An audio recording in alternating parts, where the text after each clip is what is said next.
everyone, and welcome back to What Do We Know Football Podcast. We're all about to get on here and talk about which players we're most excited to see come off of their rookie seasons. So y'all like, subscribe, and let us know who you're excited about in the comments below. Y'all enjoy. Because I'm just a running back guy. You know, I love that position and watch them play, man. And I love that, man. He's got so much potential behind him. Yeah, we don't need tight ends, linemen, defense. Get all of that out of here. You A new QB, a new head coach, and a new system. That's a big body receiver that I think can do some damage if he's put in the right place. Yes. You come into that defensive lineup as a rookie and lead the team in sacks. Yeah. Watch out.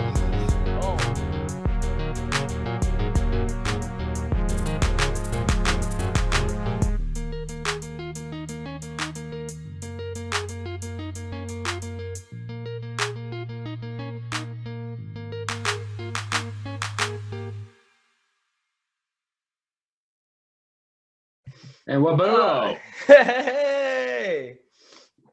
Yeah, man, I want to start this off. We're going to talk about year two players right now, dog. And as y'all can see, I have my Colts gear on because y'all kind of shut me down in the last episode with one of my players to watch for year two. And y'all were like, I was like, this is a player to watch. I'm excited for him. Y'all are like, he was a rookie. He was a rookie. We'll do an episode on him. Last episode was more of a free agents topic type thing. Yeah, what I had in mind. So you know that. Time constrictions there. Chris. I was just go with the players to watch for next year, now. and he was on my list of players to watch for next year, which was what the episode. And now we're in year two players. Like, who are the rookies out there that we think are coming back big and strong? And I'm going to stick right to him. That's why I'm in my Colts gear. I'm going Jonathan Taylor. I think he's coming back big. He's coming back strong. He's coming back scary. Marlon Mack got re-signed, but he's going to sit on the bench. Jonathan Taylor is like in it to win it, man. This is the next Marshall Faulk, the next Edgerrin James. Now it's Jonathan Taylor. Like, I hope so. He's here. Yeah. I agree there. Jonathan Taylor was on my list too because I'm just a running back guy. You know, I love that position and watch them play, man. And I love that, man. He's got so much potential behind him and coming in. Like you said, I don't think Carson Wentz is going to do much, but I do think he will help the running game for as long as he's healthy, just because they're able to do that read option now in Indianapolis, which they've never had before, you know. Next season. And there were a lot of people back there to do it. I have actually, and this is why I'm big on Jonathan Taylor right now, because he did tear the combine pro days apart all last year, comes into the NFL, tears it apart as a running back. And we talked about T.Y. Hilton maybe not coming back. And when T.Y. Hilton re-signed and said, I feel like I need to finish what I started, it gave me some hope in the Colts to see that a veteran wide receiver like that's coming back to help Wentz. Wentz is in Frank Wright's system. And I think T.Y. Hilton sees something in this young team. And I think it's going to be ran behind Jonathan Taylor. And Carson Wentz won't have to put in the same kind of beating Andrew Luck did because he has Jonathan Taylor. I think Jonathan Taylor's going to be a big deal. Like when did T.Y. Hilton resign? I missed Friday. Oh, really? Yeah. He signed a 1-year deal. He said he turned down a Ravens offer. Or Thursday. It was Thursday. Yeah. Ravens. Yeah, he turned down. He turned turned down multiple Ravens. They said multiple bigger offers, including the Ravens, was his biggest, and he turned them all down to go back to the Colts and said, "I feel I need to finish what I started." And I think that's kind of when Jason Witten came back to the Cowboys. He feels like there's something there in Indianapolis that just wants to get one more shot before he goes. You know? Yeah. So Jonathan Taylor, man, that's my guy right there. I love it. I can't wait to see him. I don't think any other number 2 running back compared to him. Yeah, and y'all got a good run line too. I mean, he's just going to go better behind there. Like, y'all's defense is making great plays too. It's exciting to see him. I think the Colts. It's gonna be fun. I think the Colts are. I think the Colts are an up and coming team for sure. I agree with Jonathan Taylor for sure because of how well he did, and I mean they were running back by committee for a little while, you know, before they were actually just kind of gave him the reins and let him take over. Yeah, you know he wasn't their starting running back, so say, until they were just finally like, all right, man, you take the ball. Yeah, and when go. Marlon Mack went down, they didn't really have much of a choice. And yeah, he just showed out. And next year, Marlon Mack's not going to be on top of him again. They're going to start out with Jonathan Taylor. He's the next big running back in Indianapolis. They better, man. I mean, like if they don't, that's a mistake. That's a mistake. Yeah. They have 3 great running backs. I think that if you make Jonathan Taylor that starter, then Marlon Mack doesn't be as injury prone as he used to be because he's not taking a majority of snaps anymore. He's a good back there. I mean, with him and Naeem Hines being a breather for Jonathan Taylor, I think that'd be excellent. Weapons are awesome. All being led by year 2 running back Jonathan Taylor. Let's go. Indianapolis to the Super Bowl. And Carson Wentz, on the way. Y'all got any other running backs on this list? I do. I do. You know there's other year 2 running backs. I have two. I've got Clyde Edwards-Helaire on my. I want to hear list. Matt's 2. Nice. That's not well, dude. We'll jump into the Clyde Edwards-Helaire first because that's not the one of mine either. I thought about it, but I figured he'd be Gabe's. Honestly. Well, I mean, yeah, he's definitely on mine. He's the only one. He's the only one I have on my list, and the reason he's on my list, he's the only running back I have on my list. The reason he's on my list is because I want to see the Chiefs are revamping that offensive line. I'm sure they're going to attempt to draft offensive line as well. I want to see if they kind of push a little bit more of a run game after seeing that pass game get so exposed. Yeah. Well, I didn't put Clyde Edwards-Helaire on my list because of the Chiefs system. He fits great in their system, but the Chiefs were like trying to do more and just let him slide away because he had such a great start to the season, but he didn't have as good a year as people think he actually had because Kansas City quit using him. And well, that's what I'm saying. I feel like he might be a running back that turns into that at Kansas City, which is sad because I think he's got great potential. But going off of what you said and being in agreement with Ben is like everything you said is true, but how did they lose the Super Bowl? They couldn't run, man. So this year they have to see that. And this year they're going to have to come out with a different scheme and learn how to use Clyde Edwards-Helaire better, especially they still have Le'Veon Bell back there, I believe, huh? They'll use the two of them correctly, and that makes it exciting. If he wants to win another Super Bowl, that's what I'm saying. If Andy Reid wants to win games, he's never swallowed his pride before. He lost with the Eagles for forever.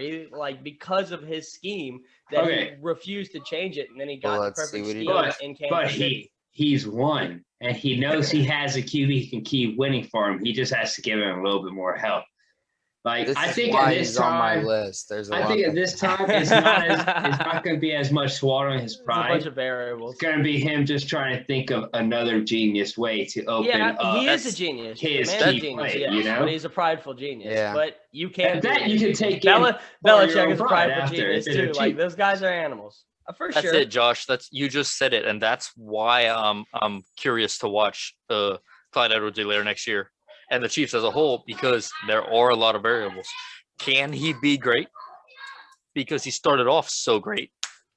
He started off amazing. Oh, he blew me away when he started off. Way better than I expected him. Yeah, he came out the gate strong. Yeah. And when the defense has to worry about that pass game, that run game opens up, which is why they lost the football game. I can't believe that the they Super Bowl. didn't use him in the Super Bowl. They used Le'Veon Bell. That's what you were trying. I didn't. I know. Y'all can hear. I got a lot of kids just running around, and apparently they don't know we're recording, although they know I'm recording. Yeah. That's dad life. Yeah. Oh, shit, huh? Old people stuff. Yeah, dad life. Dad life right there. Staying on running backs, though, man, J.K. Dobbins is one for me. With Mark Ingram going out and him coming in, taking the workload there. I don't know for certain if they kept Gus Edwards or not, but I think so. I think they did. I believe they did, and for him being back there, splitting backs with J.K. Dobbins like he did with Mark Ingram when Ingram was running his days back there, I think Dobbins has potential and the style. That just fits in great. I think he's got to come out and have a beast of a second year for Baltimore. I feel that he killed it in that pass Mark game Ingram for them reincarnated, man. he's exactly like he helped out tremendously in the past game. Yeah. He helped open the big plays again, like Ingram used to 3 years ago for them when they first got him. Back He in his runs prime. like Ingram did when he was young, except he seems more experienced than that already. J.K. Dobbins was one of my favorite ones in that Got a draft whole class. gap. Jonathan Taylor was my favorite, and I loved Hilaire. Yeah. But J.K. Dobbins was one of my more intriguing running backs in that draft class. And that's the way the Ravens use him is the way the Chiefs need to treat someone like Hilaire. They need to when the offense has to worry about him, then Lamar Jackson can do his thing. You have to make him a threat with your QB. I mean, when the defense has to worry about him. Exactly. Every single play in Baltimore, they're worried about who's about to come out of that ball. In Kansas, they're not worried about Clyde Hilaire getting the ball, yet they're still worried about Mahomes doing something on his feet. He still has the ability to where they can go to something of that scheme. Yeah. And be able to pull that double look, Yeah, you know when you're playing the Chiefs, the defense is drawn around Patrick Mahomes. When they're playing the Ravens, and I don't think the Ravens are as good of a football team, but the defense still has a lot more to plan for. The Ravens could be as good of a football team. They got the talent. The defense is a little better than the Chiefs, though. I mean, that's the all-around football team you're talking about. That's true. Much better. The thing that they lack is the big boy to get the ball in the end zone. They don't. Right. They have a couple more pieces they need to find. They have a couple more pieces they need to find and get together, but the defense has a lot more to worry about.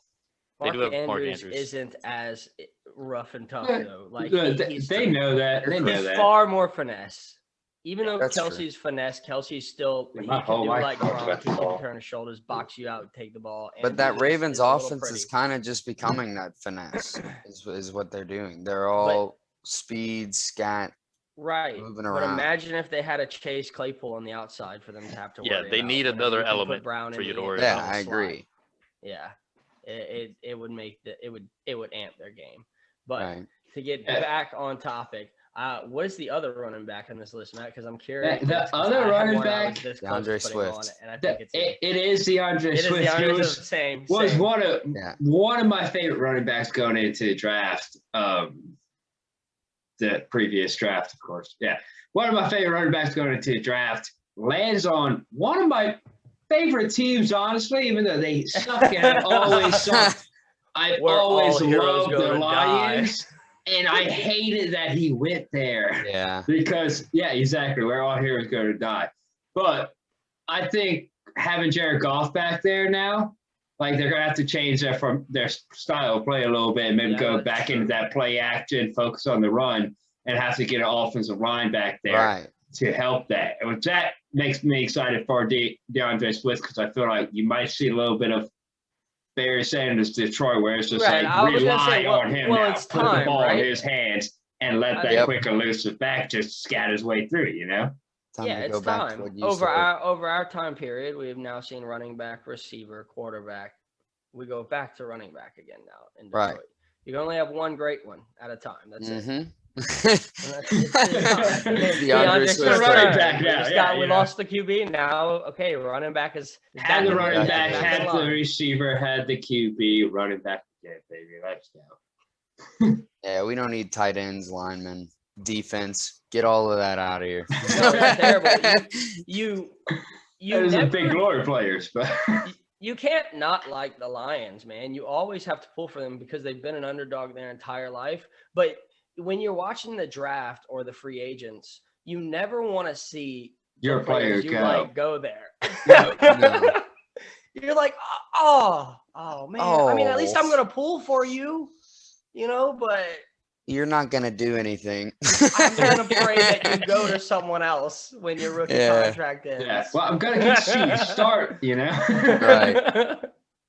No, the DeAndre Swift is gonna be a fun one to watch, though. I agree with you there. It'll be fun Yes. to watch because he is the Lions offense now. Well, Yeah, he- they'll have he's that very new versatile. system with Goff coming in, and I think that'll help him out a lot. Exactly. Just He's like gonna Wentz will have- help out yeah. Jonathan Taylor.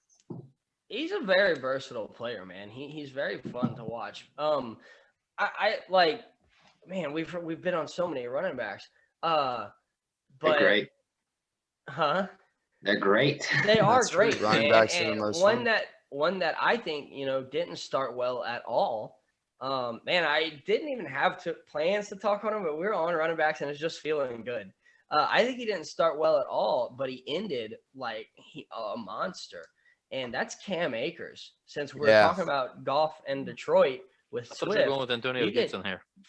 No, man. Antonio Gibson too. But Cam Akers had games where, man, he looked like Derrick Henry. Yeah. He was averaging like 13.4 yards a carry at one point. It was He's a little bowling ball kind of. It's fun to watch. And he didn't have that kickoff in the season, but then he had the injury. He came back from it. He was like kind of taking snaps. And then one game, they just like let him have the reins. And it was against the Patriots. And he just annihilated them. Just kept going on. And he ended the season like that. And I'm wondering now with Stafford coming in, and I feel that you're really going to have to worry about the Rams pass game now with the receivers that they have and now the quarterback that they have. Stafford. Is that going to open up Cam Akers in a year or two to be able to come out because they explode, man? Become a Derrick Henry style running back. Yeah. I hope so, but I would still like to see the Rams get another back there. Like, I like Cam Akers, but I don't think he's your go-to every down back. I think he needs that cerebral. I don't think he can handle 22 carries a game like Derrick Henry. I don't think he can. Have, and there's who few they that have back can, there. but that's it. No, they do have other backs, but yeah, I can't think of names either. Malcolm Brown went somewhere else, and I think they still have D'Angelo Henderson Jr. D'Angelo Henderson. Yeah. I think they still have, but he's kind of scat back. Malcolm Brown was very good, man. He was their starter for a while, and he's a pretty hefty back. But I think he actually wound up with the Jets. Don't quote me on that. Not too sure. So I'm gonna switch on over. We're done with running backs for now. We've been talking about. I think we covered all the running backs. There's more we could keep going. There's more. That's ridiculous. So we'll move on. We don't have time to cover every year. We have to move on, or we won't move on. Little rookie duo down in Cincinnati. I'm excited to see if Joe Burrow and T. Higgins can do something next season. If Joe Burrow comes back healthy enough as well. Because T. Higgins really came out. I think T. Higgins was doing very well. I like Higgins. And has a lot of potential to take over that AJ Green. Yeah, I was about to say. That big boy, toss it up to me in the corner of the end zone. I got you. No, I'm excited too for that, Gabe, because like you said, T. Higgins has to come in and take over that AJ Green role. And if Joe Burrow can come back, we know he has talent. Yeah, you heard that too, Gabe. I was like, all right, I knew I said it. I just figured he's from Cleveland. I would go right over it. Well, I feel like T. Higgins took AJ Green's role last year. Well, right, but like, is he going to step into it and continue to do it like AJ Green did? Can he get that C on his jersey? Maintain that level of play. Is the excitement for Burrow to see if he comes back and the Bengals try and do something successfully, to see if he can come back? You're excited for that? Or to see if he comes back and they decide to use the other quarterbacks instead? Because they did better without him. See, here's the thing: is I don't think they're going to. I think if he underperforms, they will next season. But he's number one overall pick. You can't. You're going to use the guy, while you have his contract. You're paying a number one overall pick quarterback who won the Heisman, won a championship. He's done has all these accolades. You're not going to just bench him year two.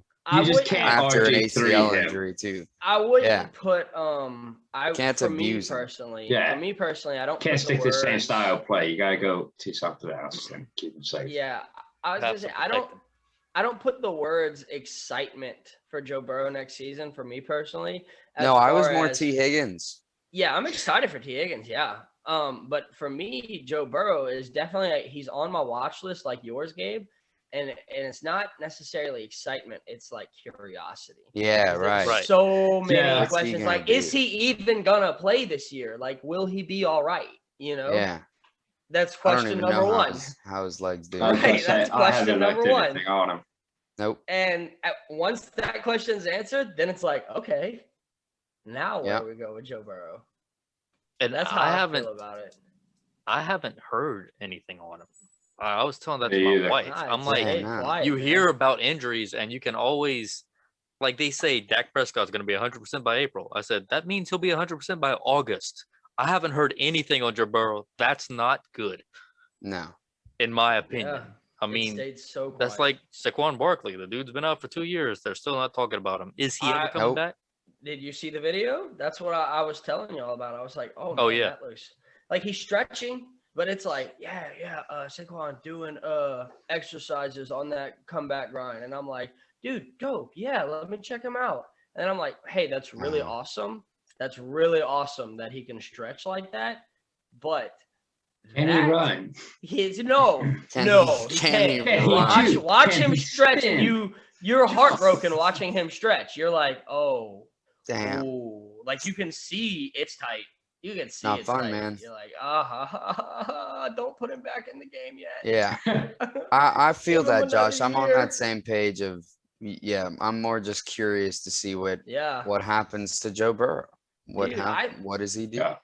I think a real problem is that they rush those athletes like that, man, because they want Joe Burrow, like you said, he's their first overall pick. They're going to use the guy. They didn't get him for half of the season because of the injury. He might not be ready to go this year, but you know what? As soon as they're like, yeah, you're going to go, he's going to go instead of sitting him for a whole nother year, because maybe next year he comes back 110% and is even better, but we might not get to see that happen because he could get put in too early. Because they rush these athletes, because they put so much on them already. Roll the dice on that. Well, regardless, they've got to go Penei or Rashawn Slater at, what are they picking, 5 overall? Yeah, they've got to get somebody on that line, man. Oh yeah, yes. Yeah, but I don't even for T. Higgins, give the man at least a little bit of time to get open. I don't care who the quarterback is. Right. Speaking of QBs, Justin Herbert for me. Herbert is on my list too, Matt. I like Justin Herbert is on my list. Yeah, because we saw him perform well, but that was it. You know, we jumped on that the first episode. I personally ragged on it a lot because he never won. You know, but we did talk about how close they were and how we thought that when they start winning, that's just going to start a win streak for them. You know, like they're going to become a deadly team in the NFL.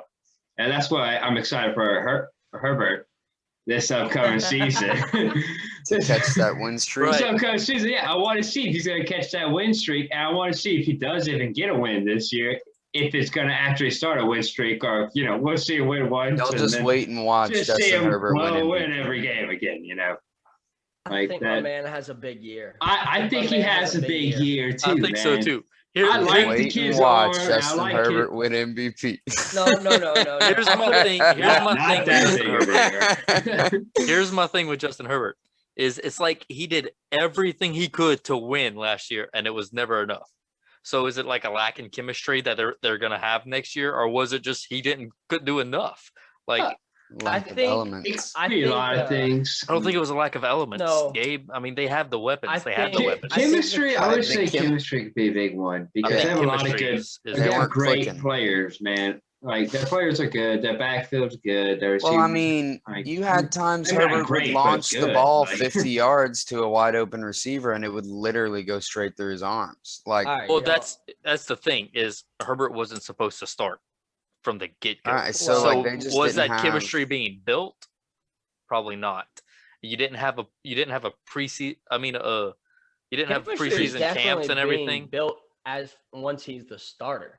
Once he was a starter, but you didn't have the whole preseason camps. We didn't even have a preseason for them to be building chemistry. So I'm sure it was all focused on Tyrod Taylor for the most part. But I put it this way: I think chemistry builds as the season goes on. He had a great year. I think next year, my man has a big year. I think the Chargers are in a rebuilding stage, chemistry-wise and staff-wise, not as much player-wise. But my man has a big year next year. And as a little prediction here, I'm going to say he beats the Broncos twice, he beats the Raiders once, and he beats the Chiefs once, but he doesn't make the playoffs. I don't know about that Bronco one, man. I like my man Drew Lock. Drew Lock is a stud. Prediction. And I like I like Jerry Jeudy back there, out there too, man. Like Philip Lindsay's a phenomenal back. Drew Lock, forget Jerry Jeudy. Philip Lindsay like is on the defense. Texans. Yeah, Lindsay's a Texan. I like that defense. Melvin Gordon is Broncos running back. I like the defense. I see a 1-1 from Lock and Herbert. Lock and Herbert next year. But does he 1-1 the Raiders and 1-1 the Chiefs? I say he 1-1. Justin Herbert goes 8-8 next year. Oh well, there's going to be different games. Yeah, he's going 8-8-1. 8. Imagine. That'd be awesome. I don't know their schedule. I can't call their games, but but that's his division, and that's why I say he beats Denver twice, he beats the Raiders once, he beats the Chiefs once, but he doesn't make the playoffs. I like what you're saying about Denver. I think Denver can take down the Chiefs and the Raiders. I say Denver once. Chargers beat them twice. Say Denver once. I say Raiders once. I don't think he beats the Chiefs. Yo, I don't know, Matt. They were so close to beating the Chiefs. We're going back to this episode. Season. Everybody give me a Justin Herbert. If the Chargers play any of these games without Justin Herbert, all bets are off. But Justin Herbert beats the Chiefs once, he beats the Raiders once, and he beats the Broncos twice. This is from Josh. And he does not make the playoffs. Okay? Who wants to go next? I go Broncos once, Raiders once, Chiefs a big old 0, and no playoffs. No playoffs. Okay. Then our Gabe. I like this, dude. I think he's gonna go. I think he's gonna go Broncos once, Chiefs once, Raiders twice. Oh, okay. And he does make the playoffs. And he does. Hey, going 10-6 7th seed playoff. I don't. He's gonna make it. That's my prediction. Okay, 7 or 11-6, dude. Oh yeah, he's gonna have 10 wins. 17 games. All right, Ben, what you got? I hate doing this before like the draft and before free agency. You gotta do it right now. I'm gonna go. This is a Justin Herbert prediction. We're gonna redo it all after. I'm gonna go. This one sticks. Broncos once, Raiders twice. No Chiefs, no playoffs. Okay. So we're all different. That's good. Nice. Okay. That was a fun little note before the scream. I like that. Before the scream. Right. We're almost to the scream. Don't worry, it's coming. Matt's actually going to put it in this week. Oh, got you. Hey, it was in last week's episode. It's just not a 2 weeks ago episode. That's a fair point. That is a fair point. We do record whole art. Wow. I'm gonna shift to another QB. Yeah, jump onto another QB real quick, bro. Shift onto another QB. My man Tua. I'm very excited, and I'm more. I know I've already talked about the Dolphins and Tua, and I forgot he was a year 2 QB. But yeah, because he didn't look like it. He was a game manager, and that's not normally what you look for in a. But he was a second string game manager. That's what was so confusing about Tua. He was great. He just didn't start. Yeah, it was weird, man. That is true. He went 3-2. Man, who do he remind you of? He reminded me kind of Ryan Fitzpatrick. No, to me, he reminded me exactly what he did at Alabama. Mm-hmm. Yeah. Without the run game Alabama had, which is why they didn't win as much. Right. So I agree. It is exciting to see if he comes in a little bit more mature. I mean, they're loaded for this draft. Who did? They're about to put so many pieces around that man, and I think that Miami within the next 2 years is going to be on top of that division because they are rebuilding perfectly so far. And I think Tua is going to be at the helm of it, and I'm just so excited to see that. I think that man's going to blossom in Miami.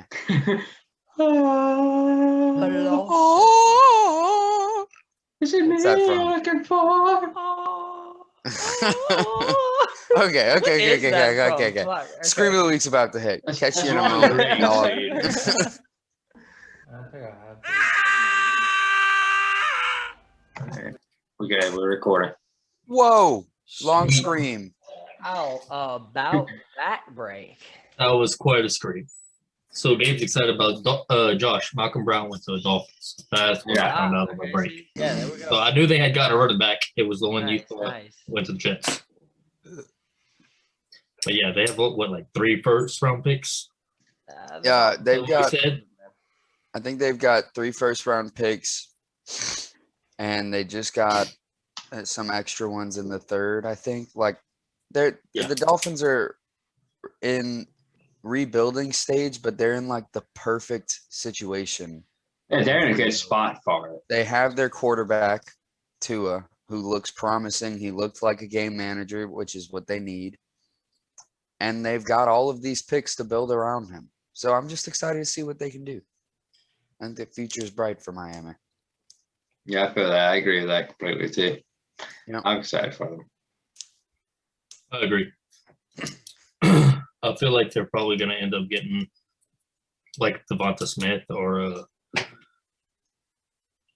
probably try to get Devonta Smith for Tua to throw to. Some offensive line. They do need a little bit of defensive help because of the players that they weren't able to They don't need. retain. Yeah, they don't need too much help on the O-line, though. I really don't. Yeah.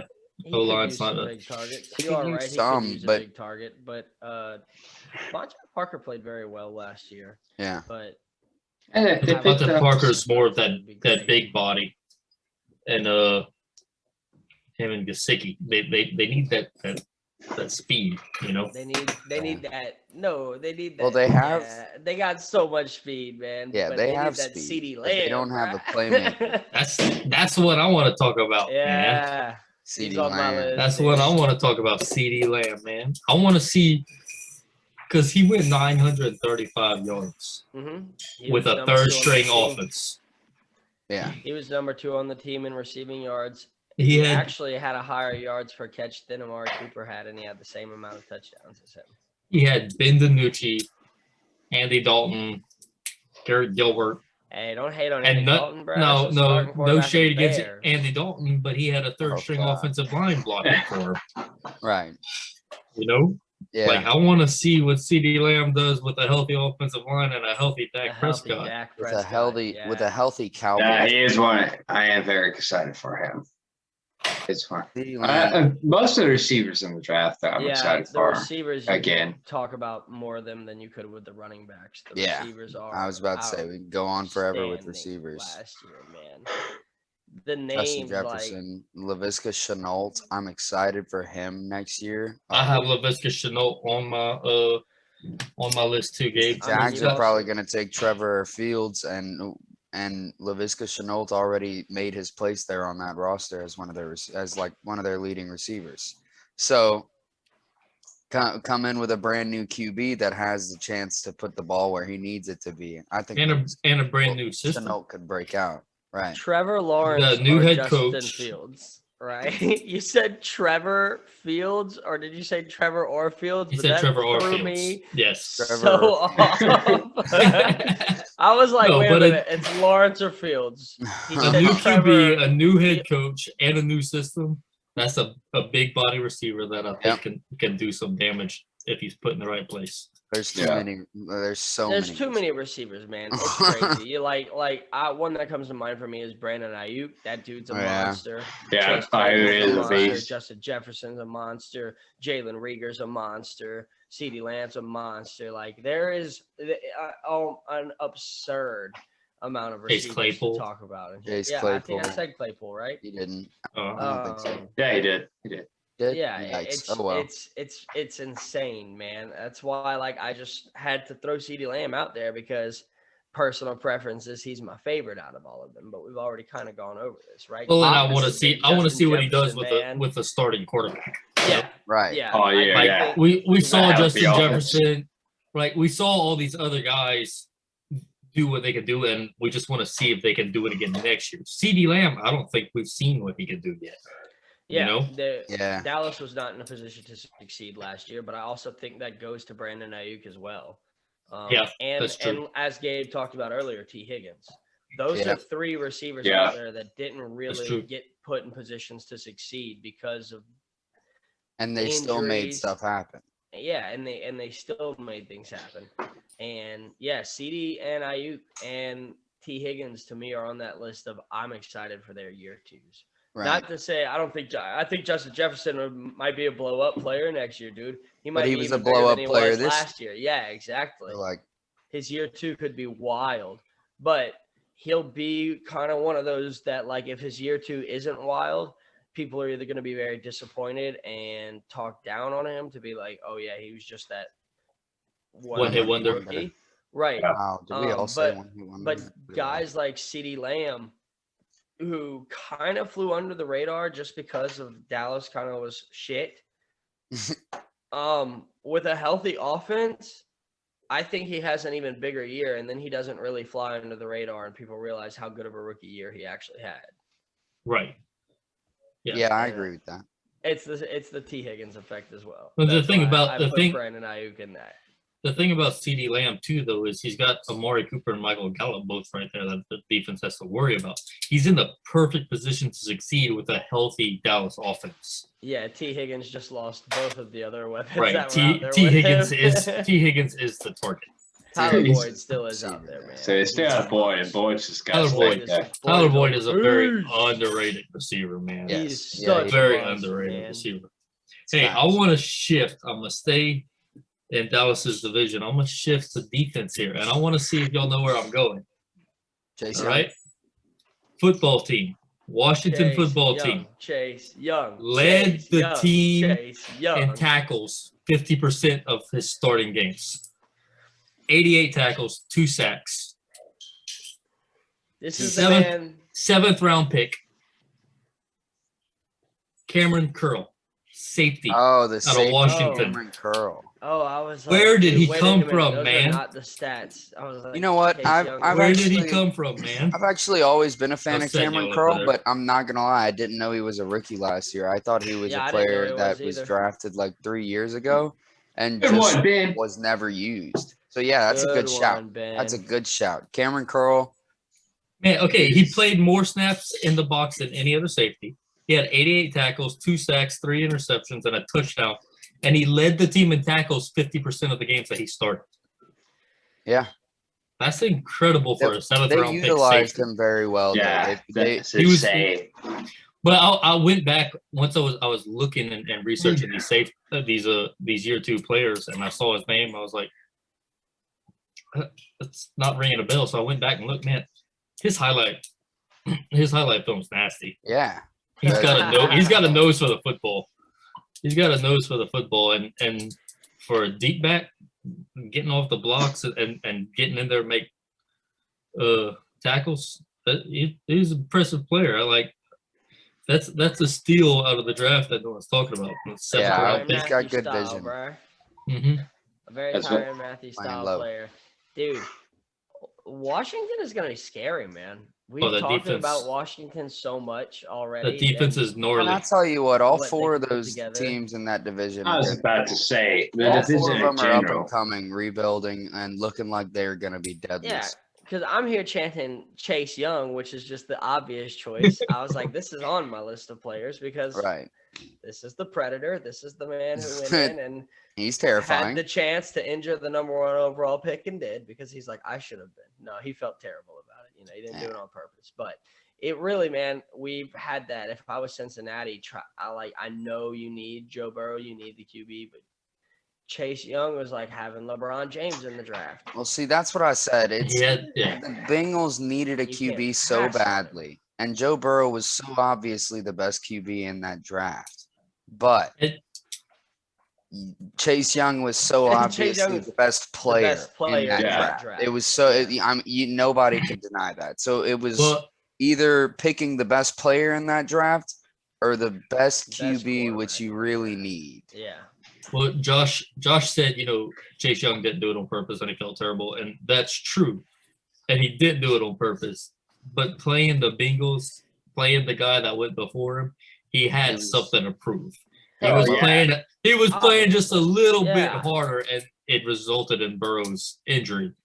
Dude, and he didn't really have a blow up season, but he definitely had a Myles Garrett type of rookie year. Right. Where you could see, okay, he put up pretty decently average pass rusher numbers, but he's a rookie.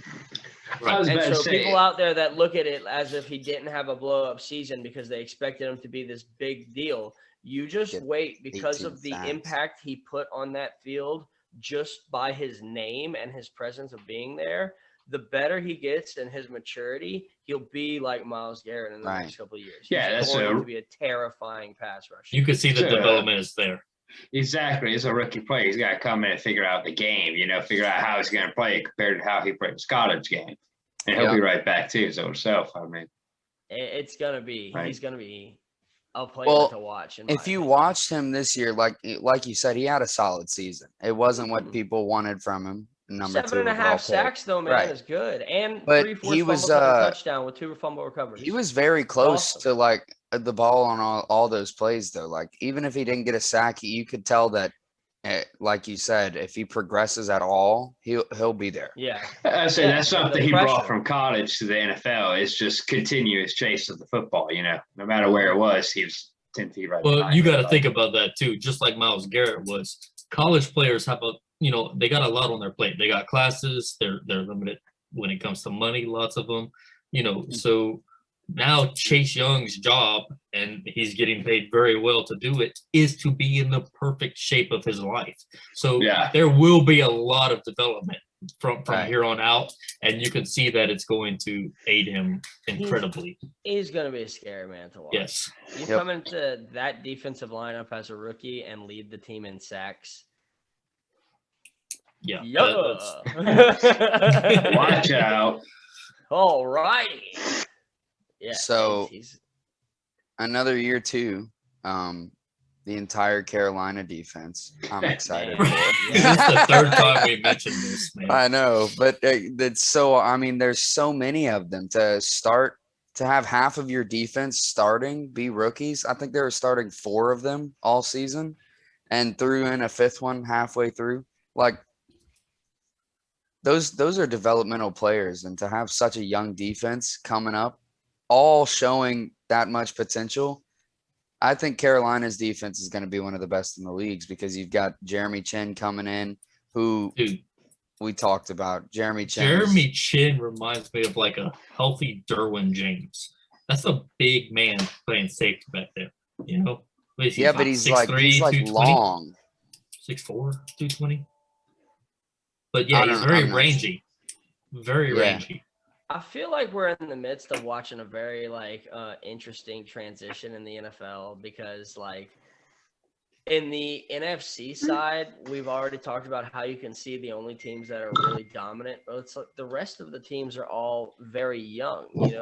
Everybody that we've talked about is very young and they're not doing very well, but the teams that are dominant are the ones that have been for forever. The Aaron Rodgers and the Packers and Drew Brees and the Saints, and they're kind of phasing out right now, and it's shifting just like the AFC did with Mahomes and Lamar Jackson in their era.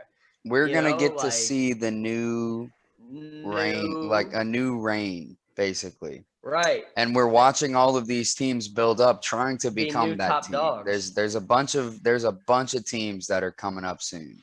Cleveland has come up. Cleveland was a bottom dog. They're a top dog team now.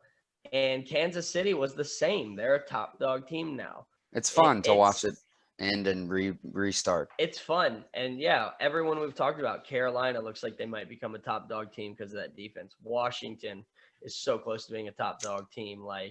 Now the Rams, Dallas, even if they they're have healthy. been, but Dallas, even if they have been, but now it's kind of like Seattle is being pushed down in their division. Look at Arizona. Look at Los Angeles. The moves that they're making. That pains to see because Seattle's the only one I like in that division. But if you think about it, man, if the Lions actually get together with what they have, they've got TJ Hawkinson, they've got Jared Goff down, a young QB, they've got a young running back in DeAndre Swift.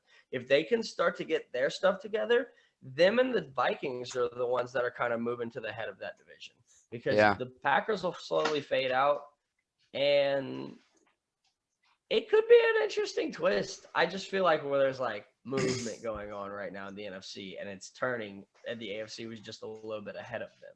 Yeah. It's fun. It's really fun.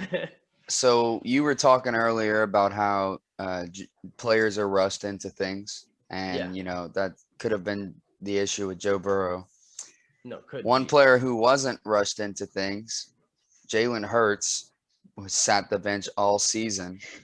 And we got to see a little bit of him near the end there. We got just to see a little tease, bit. Yeah, just a tease, which kind of makes me more excited for him than anybody else we've mentioned, because he was just being groomed slowly. Did someone say Mahomes? I don't think he was being groomed. Patrick Mahomes. Well, no, he wasn't being groomed. He should have been starting, but he was drafted as a backup. I just feel like there's been a lot of build up for him.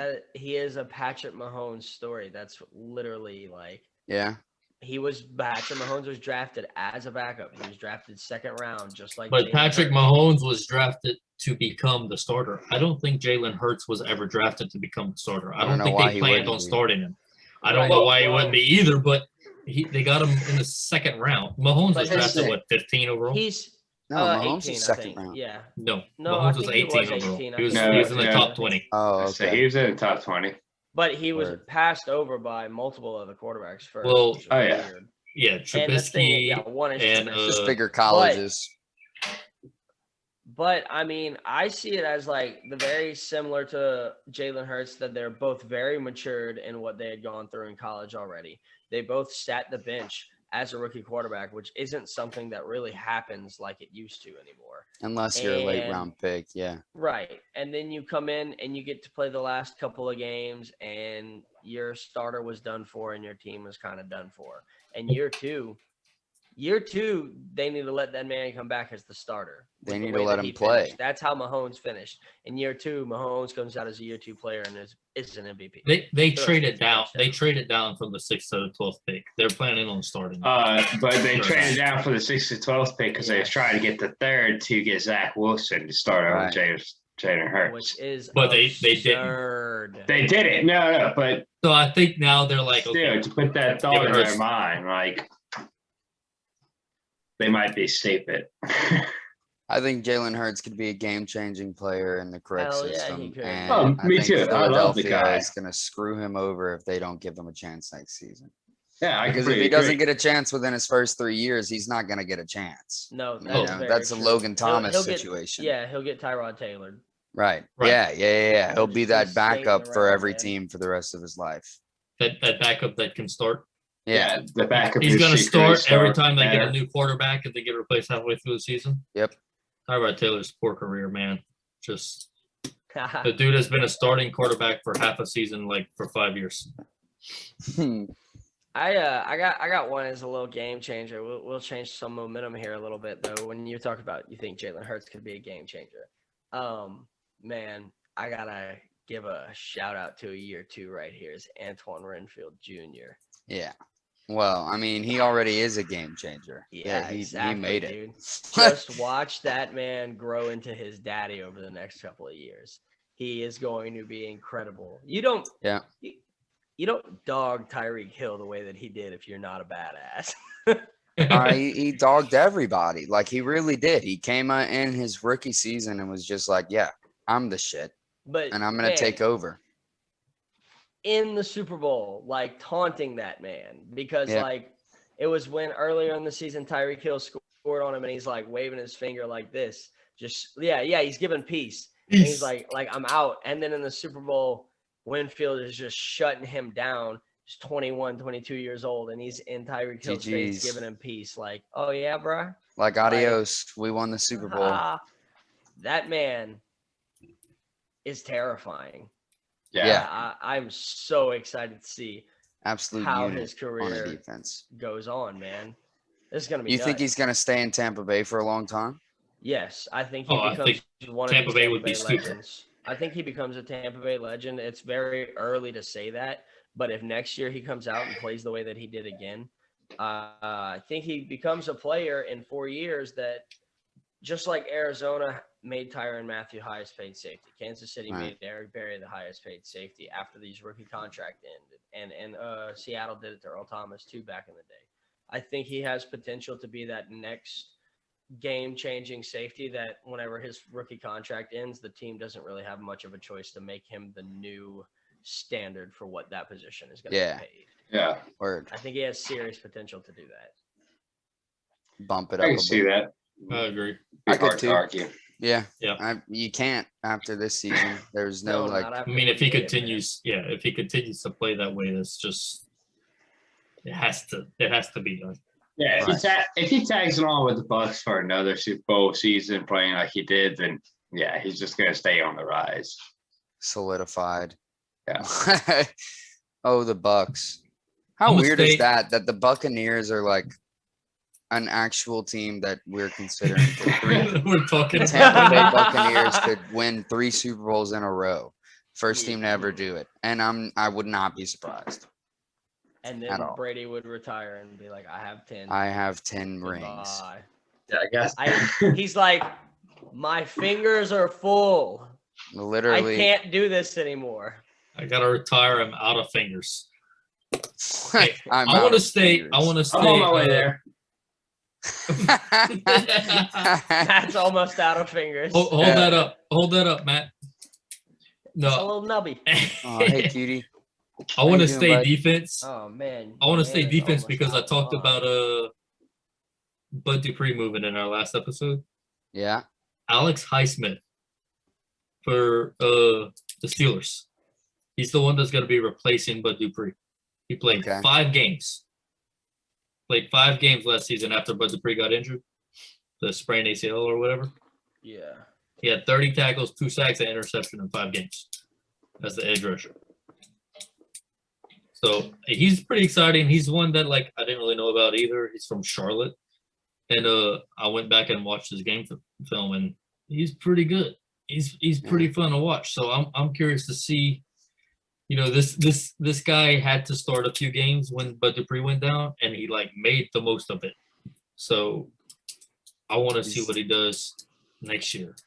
I'm not gonna lie, I didn't watch much of this guy, so No, I didn't either. Off the wagon of this conversation, but I always love defense. So he's a big. I mean, he's a 6'4", 245-pound edge rusher. He's a Bud Dupree replacement. Word. But quick. Uh-huh. Quick mans. Is he quick? Got some speed on them feet. He's not. I wouldn't say he's fast. But he is quick. He seals and he throws and he's a very high motor player. Agile. There you go, Gabe. Very high motor player. Though. Yeah. You look for those guys that got a good drive. They just engage and don't stop until that whistle blows. He's one of those. He's one of those players. My question is do you think that he winds up staying in that starting position, or do you think that the Steelers try and draft somebody to replace Bud Dupree instead? I think the Steelers let Bud Dupree go because of him. Bud Dupree went down for 5 games, and he had to step in for Bud Dupree. And he's slicing dice. He had 30 tackles, 2 sacks, and an interception in 5 games. Awesome. Right, he got handed a shot, and he was like, okay, and he took advantage of it. So I think he's the reason the Steelers were okay with letting Bud Dupree go. Yeah, I mean, aside from the rest of that defense, we'd love it. So I think he can step in and fill that role. I hope so, because I love no names. I've never heard of this guy in my life. So if he comes out of nowhere and starts blowing it up and that's why I had to get him and Cameron Curl in here, because those are 2 guys that are just got their shot and took it. I love Cameron Curl. I know Cameron Curl. I'm glad you shouted him out though, because he didn't even cross my mind. Yeah. We got a lot of your teams. I feel like Matt was saying something earlier. Well, I was gonna say I kind of feel like that with Patrick Queen on the Ravens. Cool. They let Matt Judon go, to the linebacker loss. That's kind of pretty heavy right there. That's a hefty and not even like Patrick Queen and him played the same position on that defense, but I think Patrick Queen having the year that he had last year kind of gave them that little bit of comfortability with letting it go. You know what I mean? He came in and took in that CJ Mosley role very quickly. I don't know that he fills Matthew Judah's well, that's what I said. but he Judah's throws a outside different rushing hole. linebacker, but it doesn't matter. He still puts that extra Right, if you're strength on your Baltimore, you're defense just that drafting you're Micah like. Parsons now. Yeah. Hmm. Oh my gosh. I feel like the Broncos might go for Micah Parsons. If Nah, you're we'll get anybody, into you that draft later, man, Michael yeah. Parsons. Yeah, But no, dude, Patrick Queen. Parsons. Patrick go, Matt. Queen, man, he surprised me. I thought he was way more of a meathead than he turned out to be. Well, you see, his thing was if you understand what I'm saying. yeah, there, no, I do. In college, he point. he and really go. didn't do much to He start did the season. Better And- in the NFL than college. Yeah, way Yes. better because really the only reason he went in that first round was because of his playoffs. Yeah. The But LSU was playoffs, he was on the absolutely LSU championship team. Playoffs. yeah. What was that? Hey, we're not making fun of the Colts right now, Matt. Okay. Yeah, no. So he really didn't do much until the playoffs in college. And then he comes into the NFL and keeps that play that he had from the playoffs. Yeah.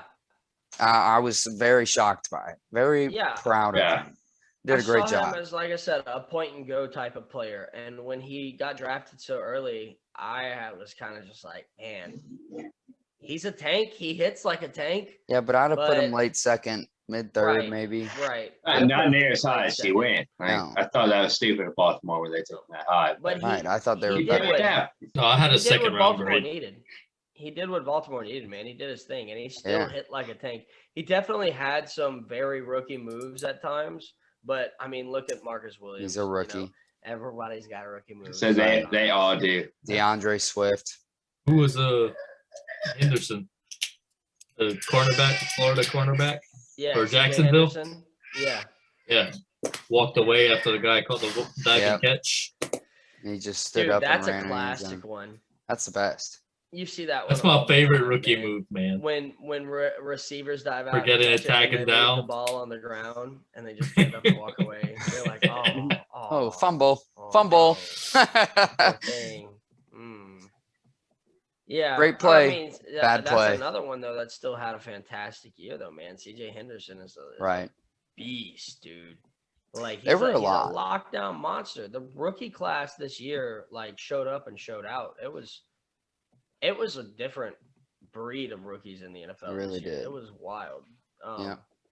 Which man, is and extremely we've had so impressive many- considering the season they had, like Yeah. with COVID and everything. Yeah. Yeah. You wouldn't expect much from your rookies who didn't get to go to training camp and didn't get to go into meetings. Like they had Zoom calls like we're doing right now with their quarterbacks and coaches and defensive captains, man. Well, so that was kind of the way that I felt about it because I'm really excited for all of these year two players that we talked about purely based on what you just said, Ben, and more year two players that we haven't even gotten to name because there's so many. But the season that they had to do, and in my personal opinion, I didn't really see any immaturity from them. I felt like the entire rookie class came into the league and the season that they had to deal with, and they were all very mature. I feel like Right. they handled it like They handled it. professionals, all of them, man. And I got to give respect to that entire rookie class for handling it the way that they did. And I am so excited for next year because of it, because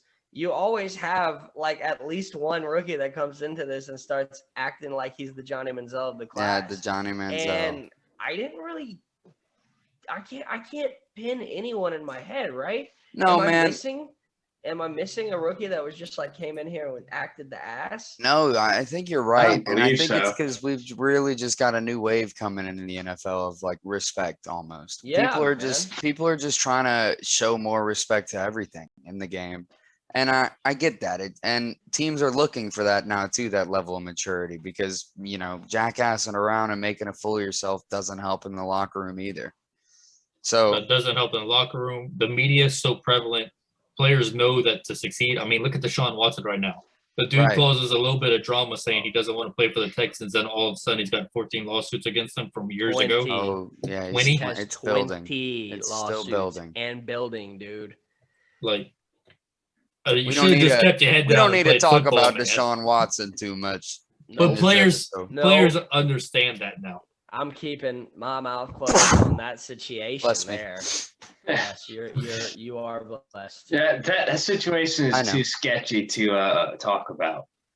Right, we're not going there, but I was using it as an example.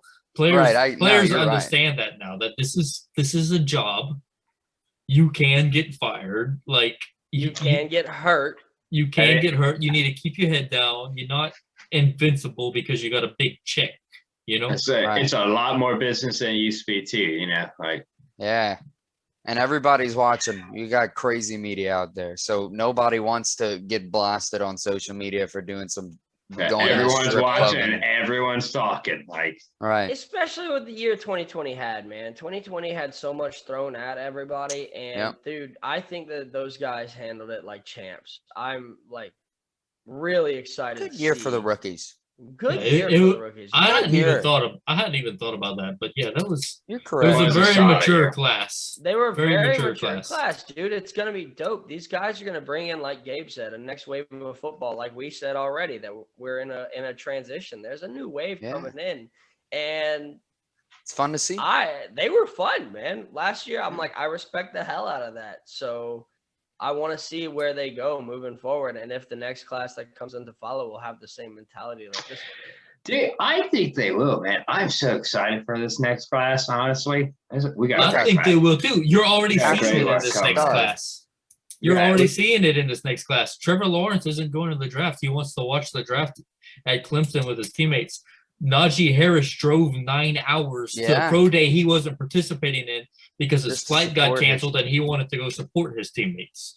I mean, you already are seeing the maturity before they even get there. The character level has been knocked up in the NFL. Coaches know that in college too. They're whipping these players into shape. I gotta say that the game. It kind of all went downhill with Odell. Getting in a fight with a kicking net and stuff. That was kind of like the peak drop, and you just had players acting the fool since then, and it's starting to come back to a lot of it having a passion for the sport. A lot of it too is just where we're at over the past couple of years, and the stuff that's been going on outside has brought people closer together. And everyone wants to be there for each other more now. But that's what I'm saying. It's a good thing, And there were so many other prima donnas out there that came in. It's so oh yeah, there were tons of them. If you look back in the day, especially within about 10-year gap, but even going back then, you've always had your little whiny babies coming out. Right. And we don't have much of those anymore. Right. See, another thing is that a lot of these players that are coming in, ones we have to get rid of, right? Slant boy. this year's rookie class and last year's rookie class. If you watch them in college, you can tell that they're having fun playing the game of football. These dances that they're doing in the end zones that are blowing up and everything. You can tell the energy from these players is. I love this sport and I'm going to make money playing this sport and I'm going to be the best at it and I'm going to have a great time while I do it. And that's an awesome mindset to have all these young guys coming into the organization. They're excited for the opportunity to do what they love for the rest of their career. And they don't want to mess that up. They understand that they can mess it up. And they like doing it with their teammates. You don't have any more people stab people in the neck. Right. I was about to say, I wonder if that actually causes teams to be able to kind of bring franchises back like they used to, because you haven't really had dynasty style franchise class teams in so many years because of how much of a business it is and how much money these players want.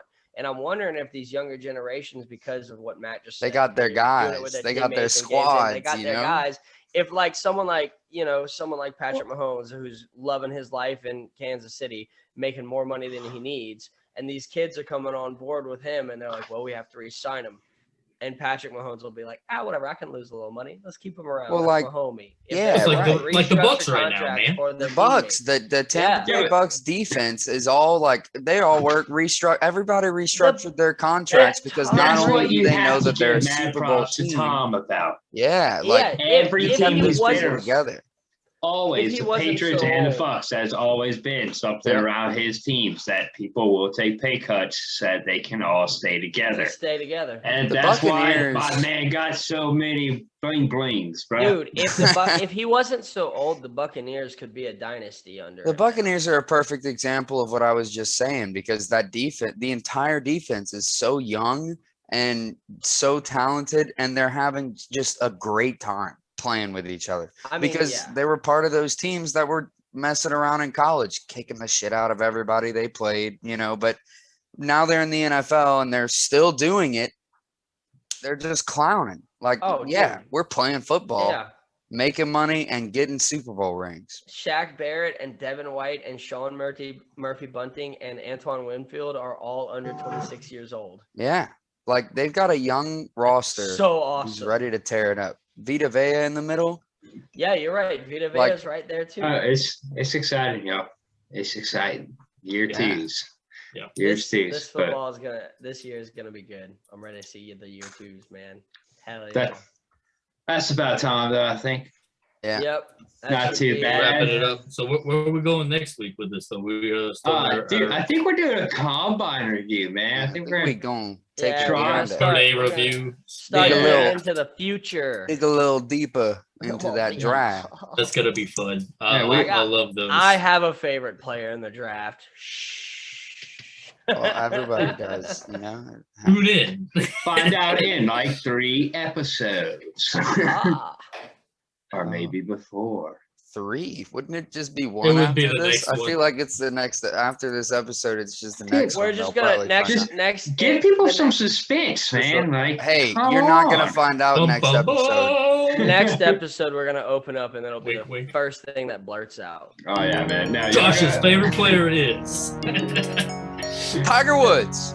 You know what? He'll tell y'all if y'all go and like and subscribe to us, YouTube, Spotify, Twitter, Instagram, Snapchat, all of it. If you do that, then you'll get to know who his favorite player is. Yeah, I'm going to need like 10 subscribers before next week. That's the only way. Y'all gotta throw the like. This is it from What Do We Know? Oh, almost. We were close. Bye. Love y'all.